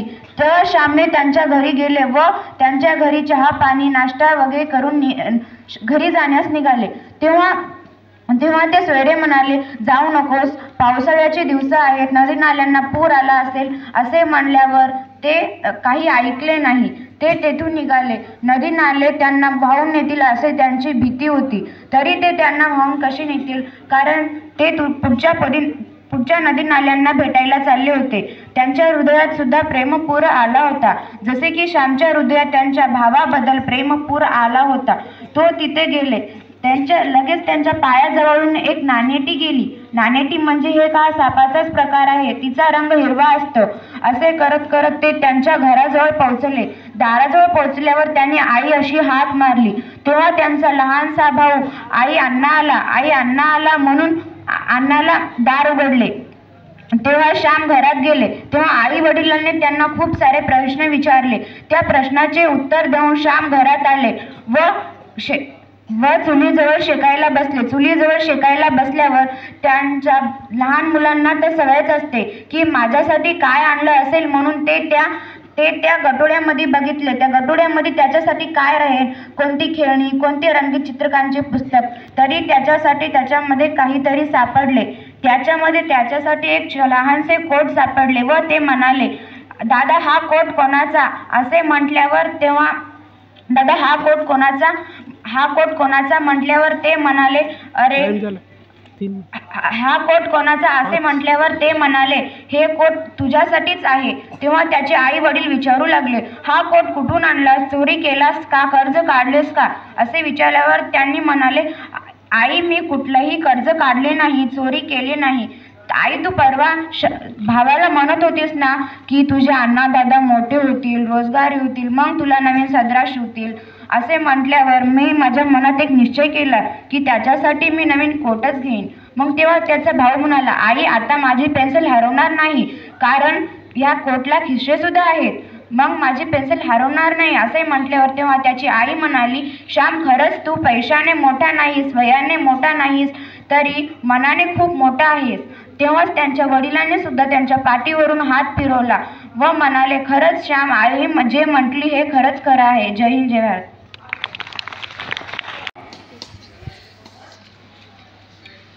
सर्वांना नमस्कार. माझे नाव शुभदा सुभाष दरबस्तेवार. मी इथे 8व्या वर्गामध्ये शिकत आहे. तर स्वामी तिन्ही जगात जा पण आई विना भिकारी, मातृदेव भव पितृदेव भव ही म्हण आपण ऐकतो, वाचतो, पण प्रत्यक्षामध्ये किती मुले आपल्या आई वडिलांचा मान सन्मान ठेवतात हा एक प्रश्नच आहे. आता तुम्ही विचाराल तर असे का, तर त्यावरच मी तुम्हाला एक गोष्ट सांगणार आहे. एका रत्नागिरी जिल्ह्यामध्ये एका राजापूर नावाच्या गावामध्ये एक ब्राह्मण पती पत्नी राहत होते. ते खूप गरीब होते पण स्वाभिमानी होते. त्यांचा एकुलता एक मुलगा होता.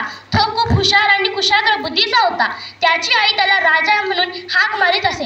या राजाने आपले प्राथमिक शिक्षण आपल्या छोट्याशा खेड्यामध्ये पूर्ण केले, पण पुढच्या शिक्षणासाठी त्याला दुसऱ्या गावामध्ये जावे लागणार होते. तेव्हा एवढ्या हलाखीच्या परिस्थितीमध्ये या पती पत्नीने काही झाले तरी आपल्या मुलाला पुढचं शिक्षण द्यायचं आणि त्याला कलेक्टर बनवायचं असं ठरवलं. आणि एकदा का मुलगा आपला कलेक्टर झाला तर आपली परिस्थिती बदलेल, राहायला बंगला, गाडी मिळेल. पण त्यासाठी आज पोटाला चिमटा काढावा लागेल. अशा प्रकारे राजचा प्रवास सुरू झाला. त्याची उच्च शिक्षणासाठी दुसऱ्या गावामध्ये व्यवस्था करण्यात आली. मे महिन्याच्या सुट्टीमध्ये तो आपल्या आईवडिलांना भेटण्यासाठी गावी येऊ लागला. पण हळूहळू त्याचे गावीकडे येणे सुद्धा कमी झाले होते. जे आईवडिलांचे स्वप्न होते ते राजचे सुद्धा स्वप्न होते. तो तिथे मन लावून अभ्यास करू लागला, प्रथम क्रमांक मिळवू लागला. पण खूप दिवस झाले आपल्या मुलाशी भेट झाली नाही, म्हणून आईचे हृदय उचंबळून येते व ती आपल्या मुलाला भेटून यावे अशी आपल्या पतीकडे हट्ट करते. आणि वडिलांना सुद्धा आपल्या मुलाची खूप आठवण येऊ लागते. तेव्हा 10-12 मैल अनवाणी चलत ते त्याच्या शाळेमध्ये पोहोचतात. आणि राज आपले वडील दूरून येत आहेत हे बघतो आणि त्याला वाटते की आपल्या वडिलांच्या अंगावरचे फाटके कपडे कोणी बघितले तर सर्वजण मला चिडवतील असं म्हणून तो आपल्या वडिलांना तिथूनच दूर घेऊन जातो. हे पाहून त्या वडिलांना वाईट वाटते. आपला मुलगा आपल्या शाळेमध्ये का येऊ देत नाही असे त्यांना वाटते. पण तो मुलगा त्यांना तिथेच थांबवतो. आणि मग सत्यनारायणच्या पूजेमध्ये मिळालेल्या नारळापासून त्याच्या आईने नारळी पाक केला होता. तो त्याने घेतला आणि वडिलांशी जास्त काही न बोलता तो तिथून निघून गेला. हे पाहून त्या वडिलांना आश्चर्य वाटले. त्यांना वाटले की आपल्या मुलाला आपल्या गरिबीची लाज तर वाटत नाही का? पण आपला मुलगा असा नाही असे त्यांनी आपल्या मनाला समजून ते तिथून निराश होऊन निघून जातात. असे खूप वर्ष होतात. राज आता मोठा होतो. तो पुढील शिक्षणासाठी मुंबईला जातो. तिथे सुद्धा तो खूप छान अभ्यास करू लागतो, शिक्षकांचा आवडता होऊ लागतो. तिथल्या शहरीकरण वातावरणामध्ये मित्रमैत्रीमध्ये तो रंगून जातो आणि आपल्या गरीब आईवडिलांपासून तो दूर होऊ जाऊ लागतो. त्यानंतर त्याला IAS व्हायचे होते, पण त्यासाठी लागणारा खर्च कोण करणार? तेव्हा भगवंताच्या कृपेने सुद्धा हा प्रश्न सुटला. तो तिथे एक श्रीमंत मुलीच्या प्रेमात पडतो आणि त्या मुलीचे वडील त्याचा पूर्ण खर्च करण्यासाठी तयार होतात. मग तो आपल्या आईवडिलांच्या परवानगीशिवाय तिच्याशी लग्न करतो आणि तो पुढील शिक्षणासाठी लंडनला जातो. त्यानंतर तो कलेक्टर होतो. आता मित्रमैत्रिणींनो, तुम्हाला वाटत असेल आता राज कलेक्टर झाला, आता तरी तो आपल्या आईवडिलांना भेटला असेल, तर नाही. राजामध्ये एक वेगळाच बदल झाला. मान सन्मान, गाडी, बंगला यामध्ये सर्व तो रमून गेला होता आणि आपल्या आईवडिलांना पूर्णपणे विसरून गेला होता. आपली मुलं आपल्या आईवडिलांना विसरतील, पण आपले आईवडील आपल्या मुलांना कधी विसरू शकत नाही. ते इकडे आपल्या मुलाची वाट बघू लागतात. आणि एके दिवशी त्या राजचा कलेक्टरचा फोटो एका वर्तमानपत्रामध्ये छापून येतो. तर आपला मुलगा कलेक्टर झाला याचा आनंद करावा की आपला मुलगा कलेक्टर झाला आणि ही गोष्ट त्याने आपल्याला सांगितली सुद्धा नाही याचं वाईट करावं हे त्यांना कळणार. पण ती आईच असते. ती आपल्या मुलाला भेटून येऊया, त्याच्याकडे जाऊया असे आपल्या पतीकडे हट्ट करते. मग ते आपलं घर, जमीन हे सर्व विकून आपल्या मुलाला भेटण्यासाठी नाशिकला जातात. तिथे गेल्यानंतर ते त्या घरात जातात. तेव्हा त्यांच्या अंगावरचे फाटके कपडे बघून तो पोलीस त्यांना तिथेच थांबवतो व त्यांना आज जाऊ देत नाहीत. हा ब्राह्मण पती पत्नी त्यांना विनंती करतात मला आज जाऊ द्या, पण ते त्यांना जाऊ देत नाही. आणि हे सर्व कलेक्टर खिडकीमधून बघतो. पण त्याला एकच भीती असते की माझ्या या गरीब आई वडिलांना कोणी बघितलं तर ते सर्व मला चिडवतील, म्हणून तो त्या पोलिसाला थांबवत नाही. आणि या वडिलांची नजर सुद्धा आपल्या मुलाकडे बघते. आपला मुलगा आपल्याला बघून सुद्धा न बघता करतो हा अपमान त्यांना सहन झाला नाही आणि ते तापाने फडफडले आणि त्याच दिवशी त्यांनी या जगाचा निरोप घेतला. आता या आईने आपला पती सुद्धा गमावला होता आणि आपला मुलगा कलेक्टर राहून सुद्धा ती त्याच्या घरी जाऊन राहू शकत नव्हती, म्हणून ती एका मंदिरामध्ये राहते. आणि खूप दिवस झाल्यानंतर तिला कळते की आपल्या कलेक्टरची पत्नी गरोदर आहे आणि तिला मोलकरणीची गरज आहे. तेव्हा ही आई सर्व विसरून त्यांच्या घरी मोलकरीण म्हणून जाऊन काम करते. तेव्हा ती विधवा असल्यामुळे तिच्या कपाळापर्यंत पदर असतो, त्यामुळे त्या कलेक्टरचा आणि आईचा कधी संबंध आला नाही. एके दिवशी कलेक्टरचं डोकं दुखू लागतं आणि आपला मुलगा बेचैन आहे हे बघून ती अस्वस्थ होते आणि ती त्या कलेक्टरला म्हणते की तुमचं डोकं दाबून देऊ का? आणि हा कलेक्टर सुद्धा हो म्हणतो. तेव्हा ती पलंगाच्या मागे जाऊन त्याचं डोकं शेपू लागते आणि कलेक्टरला हा स्पर्श ओळखीचा वाटतो. तेव्हा त्याचं डोकं दाबता दाबता त्या आईच्या डोळ्यातून जे अश्रू त्या कलेक्टरच्या गालावर पडतात आणि त्या कलेक्टरला समजतं की ही बाई दुसरी तिसरी नसून ही माझी आई आहे. तेव्हा तो तिचे पाया धरतो आणि माफी मागतो. तेव्हा तो आईला विचारतो आई तुझी ही अवस्था कशी झाली? तेव्हा ती आई सांगते की तुझ्या वडिलांचा झालेला अपमान तो त्यांना सहन झाला नाही आणि त्याच दिवशी त्यांनी या जगाचा निरोप घेतला. हे बघून त्याला खूप वाईट वाटतो. तो आपल्या आईच्या मांडीवर डोकं ठेवून रडू लागतो. तेव्हा आई ही त्याला मोठ्या मनाने माफ करते. तर मित्रांनो, तुम्ही या गोष्टीतून काय शिकलं? तर आपल्या चुका मोठ्यापणाने माफ करणारे जर कोणी असेल तर ते आई आणि वडील आहेत. त्यामुळे त्यांचा मान आणि आदर राखा आणि आपल्याला आपल्या आई वडिलांची लाज कधी वाटायला नको. जय हिंद, जय महाराष्ट्र.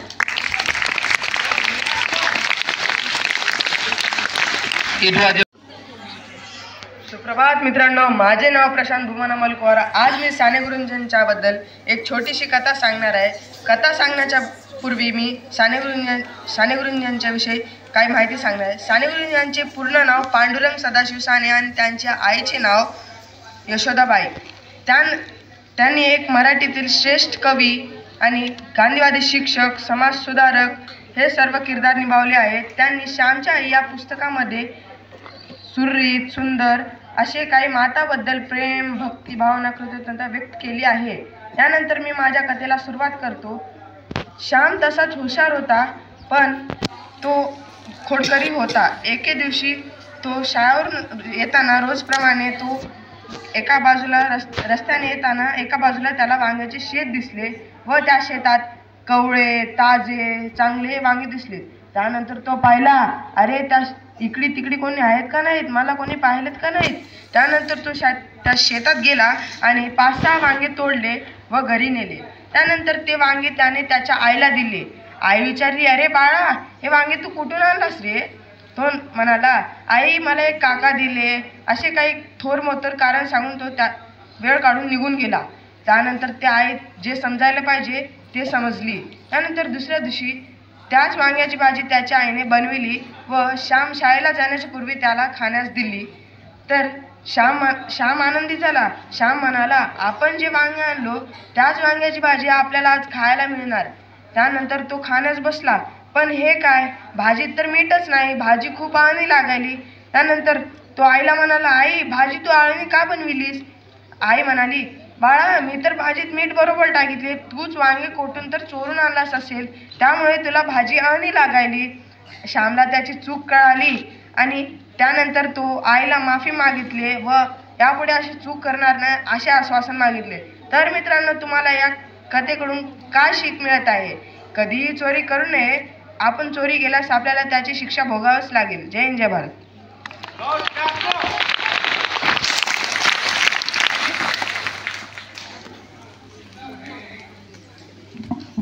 उठो, जागो और अपनी लक्ष्य की प्राप्ति से पहले मत रुको. ये शब्द है स्वामी विवेकानंद जी के. आप सभी को मेरा सुप्रभात. मेरा नाम पूजा माधव शिंगारे. मैं इयत्ता 8वीं फाउंडेशन की छात्रा हूँ. स्वामी विवेकानंद जी का बचपन का नाम नरेंद्र नाथ था. वह बचपन से ही बहुत शरारती थे. वे अपनी नम्रता और बुद्धि से पूरे संसार को जीत लिया था. आप लोगों ने तो उनकी बचपन की अनेक कहानियाँ सुनी होगी, लेकिन मेरे कहानी का नाम है जियो नीडर. स्वामी जी लगभग 8-9 साल के थे तब वे अपने दोस्त राम के यहाँ खेलने जाया करते थे. राम के घर के आंगन में एक बड़े पीले फूलों का चंपा का पेड़ था. वे उस पेड़ पर चढ़कर पूजा के लिए फूल तोड़ा करते थे, लेकिन उन्हें सबसे ज़्यादा पसंद था उस पेड़ पर लटककर झूला झूलना.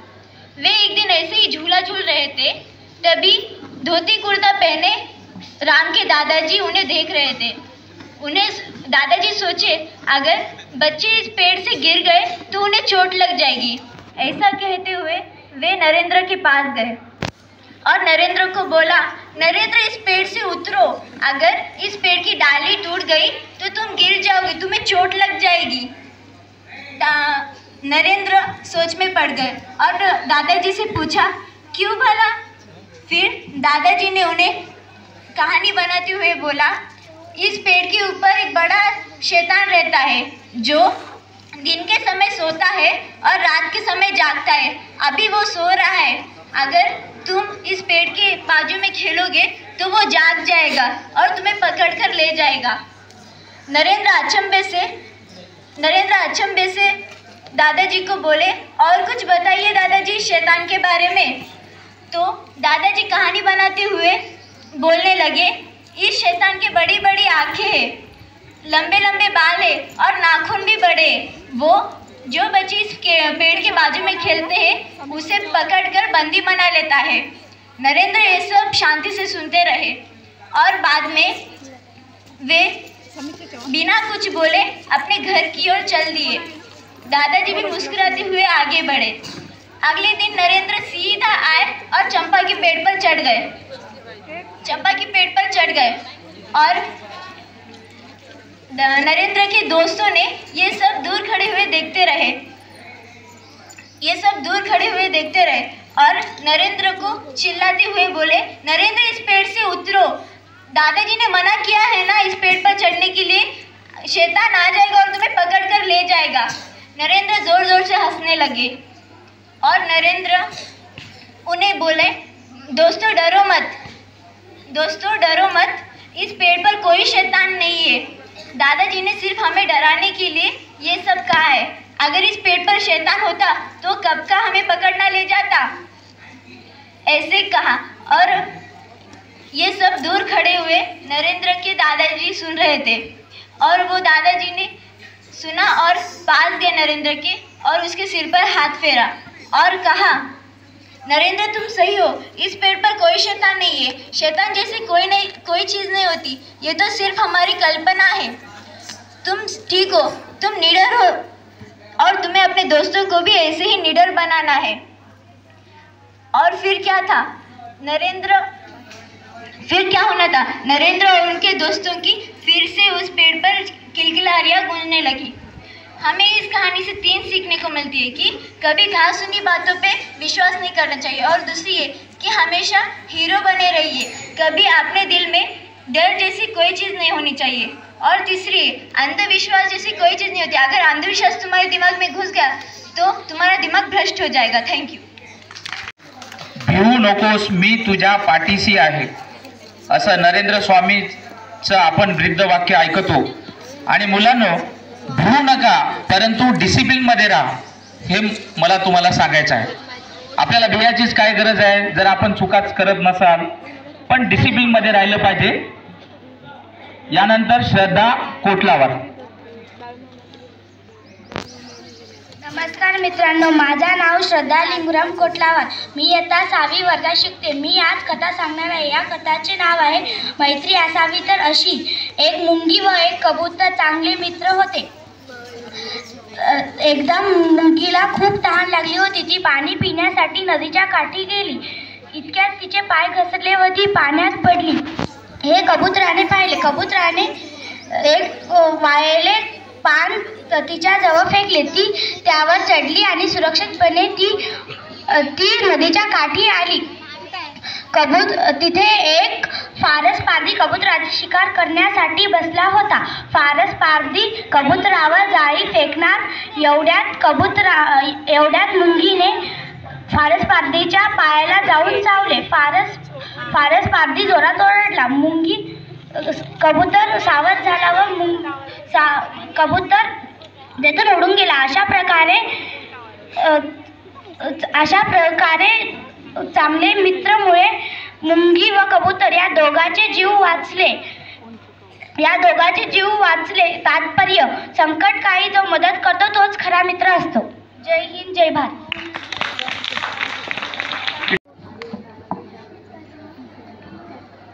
Good morning one and all, मेरा नाम विश्वजीत जयराम पाशावर है। मैं 6वीं कक्षा में पढ़ता हूँ। मैं आज आपको एक कहानी बताने वाला हूँ। 2 विद्यार्थी गांव से शहर सिविल सर्विसिंग की पढ़ाई करने आए थे। वो दोनों हर रोज 1 किलोमीटर तक चल के कोचिंग क्लासेस को जाते थे।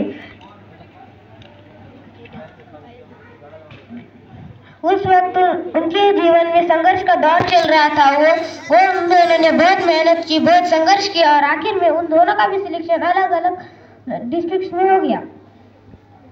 15 सालों बाद कोइंसिडेंटली उन दोनों ने भी सोचा कि क्यों नहीं इस नौकरी से हटकर कुछ नया किया जाए। इसलिए दोनों ने भी एक ही साल पर अलग अलग समय पर नौकरी छोड़ दी। पहले तो उसने एक छोटी सी कंपनी खोली और उसमें मेहनत करके कंपनी ग्रो होने लगी। और दूसरा दोस्त अलग अलग कंपनीज में अप्लाई करने लगा। लेकिन न जाने क्या हुआ, उसे नौकरी ही नहीं लग रही थी। एक दिन वो नौकरी की तलाश में अखबार पढ़ रहा था। उसे एक आर्टिकल में उसके दोस्त की फोटो दिखी और नीचे लिखा हुआ था कि वो आज एक कंपनी का मालिक है। उसने सोचा अगर मैं उसके पास जाऊंगा तो शायद ही वो मुझे नौकरी दे दे। इसलिए वो उस कंपनी के पास चला गया और गार्ड से बोला, मैं तुम्हारे मालिक का दोस्त हूँ, मुझे अंदर जाने दो। गार्ड ने कहा, भले ही आप होंगे हमारे मालिक के दोस्त, लेकिन आपको अपार्टमेंट लेना पड़ता है, आप नहीं जा सकते। कोइंसिडेंटली उसी वक्त जो कंपनी का मालिक था वो वाला दोस्त कंपनी से बाहर आया और उसने देखकर कहा, अरे यार तू यहाँ कैसे? और उन दोनों की बातचीत शुरू होने लगी। पहले जो दोस्त नौकरी ढूंढ रहा था उसने मालिक वाले दोस्त से कहा, मैं अभी नौकरी ढूंढ रहा हूँ, हो सके तो तुम मुझे नौकरी दे दो। तो जो मालिक था वो उस दोस्त ने कहा कि हाँ जरूर, तुम कल से ही कंपनी में ज्वाइन हो जाओ और जो प्रोफाइल चाहे उस प्रोफाइल पर काम करना शुरू कर दो। अब 15 साल बाद उन दोनों की दोस्ती में फिर से प्रगाढ़ होने लगी। अब वो दोनों हर शाम को क्रिकेट खेलने जाते हैं, गार्डन में टहलने जाते हैं। एक दिन वो गार्डन में टहल ही रहे थे कि जो दोस्त एम्प्लॉय था उस दोस्त ने मालिक वाले दोस्त को पूछा कि हम दोनों ने भी एक ही साथ सिविल सर्विसिंग की पढ़ाई की और हम दोनों का भी सिलेक्शन हुआ, यानी कि हम दोनों का भी इंटेलिजेंस सेम ही है, फिर भी आज तुम इतनी बड़ी कंपनी के मालिक हो और मैं उस कंपनी में काम करने वाला एक छोटा सा एम्प्लॉय, ऐसा ही क्यों? तो फिर जो मालिक वाले दोस्त ने कहा, तुम्हें याद है हम हर रोज चलते हुए 1 किलोमीटर तक कोचिंग क्लासेस जाते थे। एक दिन हम 100 मीटर तक सामने आ गए थे और मैंने तुमसे कहा था शायद हम हमारे रूम का फैन बंद करना भूल गए, इसलिए हमें दोबारा चलकर बंद करना चाहिए। तब तुमने कहा था नहीं, कोई ज़रूरत नहीं, 3 घंटे बाद आके फिर से बंद कर देंगे। लेकिन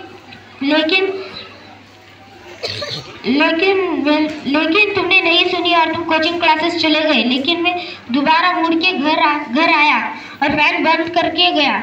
उस वक्त मैंने यह सोचा था कि यह रूम और यह फैन मेरा है और मुझे मेरी चीज़ों का ख्याल रखना चाहिए। उस वक्त मैंने मालिक की तरह सोचा और आज भी मैं मालिक हूँ। और उस वक्त तुमने एक नौकर की तरह सोचा कि मुझे इससे क्या लेना देना, और आज भी तुम एक मालिक ही हो। तात्पर्य, अगर हम जो सोचते हैं वही हम अचीव करते हैं, इसलिए हमें अच्छा सोचना चाहिए। और अगर आपका बुरा समय चल रहा है तो फिर आप समय को भी थोड़ा समय देने से आपका समय बदल सकता है, क्योंकि समय की सबसे खूबसूरत बात यही है कि वो हमेशा बदलता रहता है।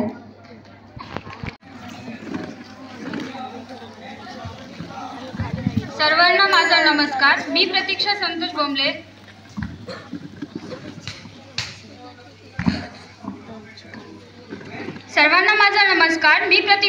बोंबले। आज मी तुम्हाला एक गोष्ट सांगणार आहे। त्या गोष्टीचे नाव आहे आई वडील व त्यांचे प्रेम। एका छोट्याशा गावामध्ये श्याम आणि श्यामचे आई वडील राहत होते। ते खूप गरीब होते। त्याने कष्ट करून मोलमजुरी करून श्यामला शाळेत पाठवत होते।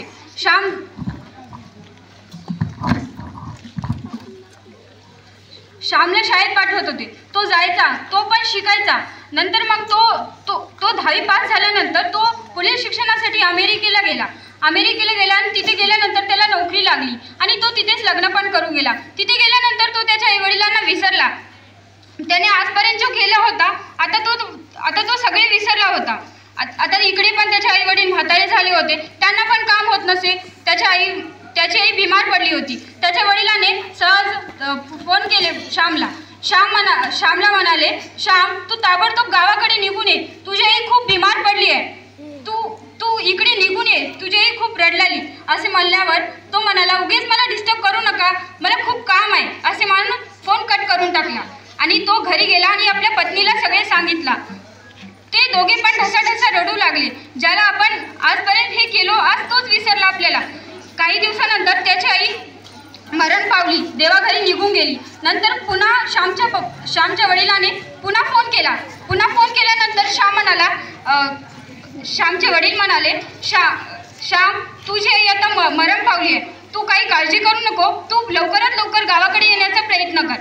असे म्हणल्यावर श्याम म्हणाला, तुम्हीच एक काम करा ना माझं, तुम्ही व्हिडिओ कॉल करा, मी इथूनच आईला पाहतो, इथूनच मी आईची अंत्ययात्रा पाहतो असे म्हणाल्यावर श्यामच्या बाबांना खूप रडू कोसळले.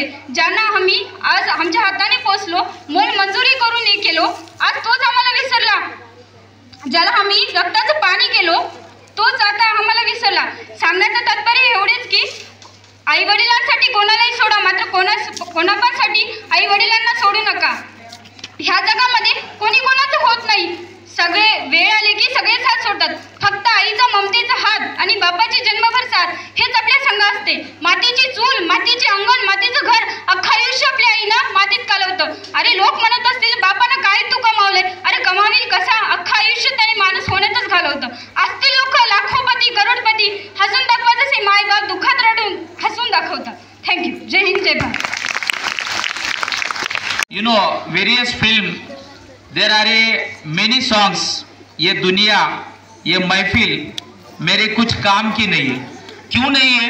अगर जिनको माँ बाप नहीं होते तो माँ बाप का दुख क्या है, उन बच्चों को जाके आप पूछो तो आपको डेफिनेटली पता चले जाएगा कि माँ बाप असल में उनका जो प्यार है वो क्या होता है. उन बच्चों को जाके पूछो तभी आपको मालूम हो जाएगा माँ बाप का प्यार क्या होता है. नाउ खुशी मांझे.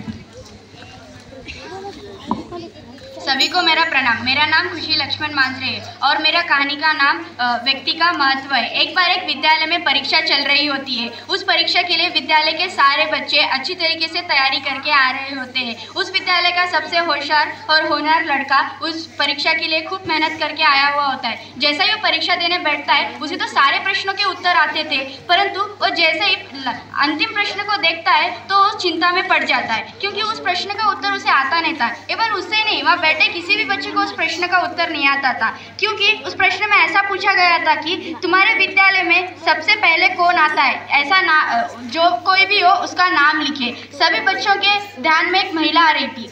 वो वही महिला जो स्कूल में सबसे पहले आती है और स्कूल की सारी साफ सफाई करती है. सांवली सी, पतली सी, उस महिला की उम्र करीब 40 वर्ष के आसपास थी. ऐसा चेहरा सभी बच्चों के आंखों के सामने आ रहा था, परंतु समस्या ये थी कि उस महिला का नाम कोई नहीं जानता था. सवाल के जवाब के रूप में किसी ने उसका रंग रूप लिखा तो किसी ने प्रश्नों को ही छोड़ दिया. जैसे ही पेपर समाप्त हुआ सारे बच्चे अध्यापक जी के पास जाते हैं और अध्यापक जी से पूछते हैं ये महिला का और हमारे पढ़ाई का क्या संबंध है, ये प्रश्न हमें क्यों पूछा गया. तो अध्यापक जी बड़े मुस्कुरा कर कहते हैं कि ये प्रश्न मैं तुम्हें जानबूझकर पूछा क्योंकि तुम्हें एहसास हो तुम्हारे आसपास कितने सारे लोग हैं जो अपने महत्वपूर्ण कामों में लगे हो और तुम उन्हें जानते तक नहीं. इसका मतलब तुम जागरूक नहीं हो क्योंकि आजकल सारे व्यक्ति हमारे काम में व्यस्त हो गए. कोई किसी से बात नहीं करता, कोई किसी को पूछता तक नहीं है. अगर पूछता भी है तो अपने फायदे के लिए, अपने स्वार्थ के लिए.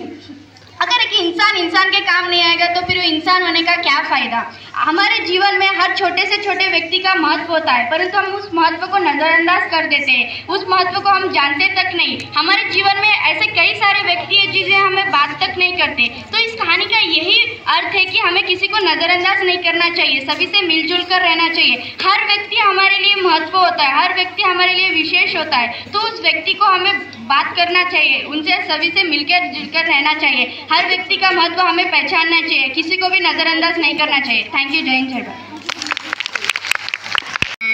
From 9th class, Agochar. सबको मेरा प्रणाम. मैं अगोचर मुल्केन 9th क्लास से. मेरे कहानी का नाम है हाथी का टूटा घमंड. एक घना जंगल था. उस जंगल में हाथी और चूहे रहते थे. फिर चूहे के बिल तालाब के पास थे. इस कारण जब हाथी पानी पीने को तालाब में आते तब वे चूहे के बिल के ऊपर से जाते. इस कारण कुछ चूहे हाथी के पैर में आगे कुचल के मर जाते. फिर एक दिन चूहों के राजा ने हाथी के राजा के पास जाके कहा, राजा जी, जब आप पानी पीने को तालाब में आते हैं तब आपके कारण हमारे कुछ चूहे मर जाते हैं. आपके कारण हमारे चूहे कुछ मर जाते हैं, इसलिए आप दूसरे रास्ते से आए. कभी भी हमारी आपको ज़रूरत पड़ेगी तो हम आपकी मदद करेंगे. हाथी के राजा ने कहा, हाँ ठीक है, हम वहाँ से नहीं आएंगे, पर तुम इतने छोटे हो, हमारी क्या मदद कर सकते हो. तुम्हारी हमें कुछ भी मदद नहीं चाहिए. ऐसा कहने के बाद हाथी के राजा ने ऐसा कहा। फिर एक दिन ऐसा समय आया जब जंगल में शिकारी शिकार करने आया। सभी और उसने जाल डाल दिए, उसमें कई हाथी फंस गए।